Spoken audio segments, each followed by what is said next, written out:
महिला मरीज को पाने के लिए डॉक्टर ने लड़की के बेहोश होने का फायदा उठाया और उसे चूमा और गले लगाया, जो 2 घंटे 7 मिनट 18 सेकंड तक चला। लड़की के माता पिता जल्दी आ गए। तब तक उसने अनिच्छा से होंठ अलग की। जब पिता को पता चला कि उनकी बेटी अब खतरे से बाहर है, तो उन्होंने बूढ़े व्यक्ति को जीवन रक्षक के रूप में देखा और मां ने भी धन्यवाद में उसे चूमा।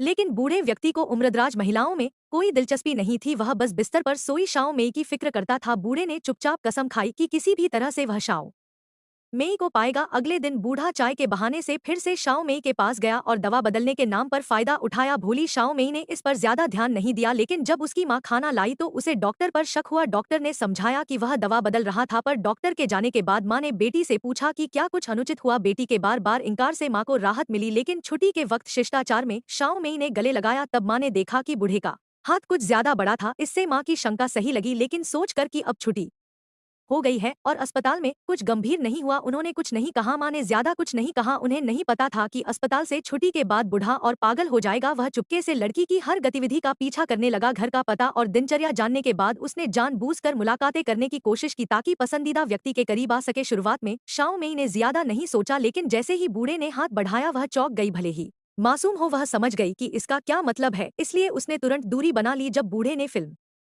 देखने के लिए आमंत्रित किया तो शाओ मेई ने दोस्त के साथ खरीदारी का बहाना बनाकर इनकार कर दिया। लड़की के इनकार के शब्द बूढ़े के दिल में चुप गए। 30 साल अकेले रहने के बाद उस व्यक्ति ने पहली बार किसी लड़की को बुलाया, लेकिन लड़की ने बेरहमी से मना कर दिया। नाराजगी में उसने आसपास की चीजें तोड़नी शुरू कर दी। बाद में शाओ मेई ने अपने माता पिता को घटना बताई। पिता को सुनते ही गुस्सा आया, लेकिन लड़की के प्रति प्यार में पागल वह बूढ़ा कैसे रुक सकता था। इसलिए उस रोज वह फिर से लड़की के घर के पास आया और तब तक इंतजार किया जब तक कि लड़की का परिवार बाहर नहीं गया। फिर चुपके से घर में घुसकर उसके बेडरूम में पहुंच गया। वह चुपके से उन चीजों को सूंघ रहा था जो उसने इस्तेमाल की थी, जैसे कंबल और खिलौना भालू। लेकिन जब वह इसमें डूबा था, लड़की अपने बॉयफ्रेंड के साथ लौट आई। घबरा कर बूढ़ा आदमी लड़की के कमरे के मेकअप रूम में छिप गया। लड़का कमरे में आते ही आराम से बैठ गया। पहले उसने लड़की को सगाई की अंगूठी दिखाई, फिर ढेर सारी मीठी बातें की और फिर लड़की को चूमने लगा। ये दृश्य बूढ़े आदमी के लिए असहनीय हो गया, लेकिन जब वह लड़के को सबक सिखाने के लिए बाहर जाने की तैयारी कर रहा था, अच्छी बात यह हुई कि लड़की ने अपनी चोट का बहाना बनाकर बॉयफ्रेंड को हाथ की हरकतें रोकने को कहा। इस घटना के बाद बूढ़े का मन तट गया और उसने ठान लिया कि वह इस प्रेम के रास्ते के रोड़े को हटाएगा। जल्द ही बूढ़े को मौका मिल गया। उस दिन लड़का बास्केटबॉल खेलते समय पैर में चोट लगने के कारण क्लिनिक में इलाज कराने आया। ये जानकर वह तुरंत लड़के की पट्टी बदलने आया और मौका पाकर उसका मोबाइल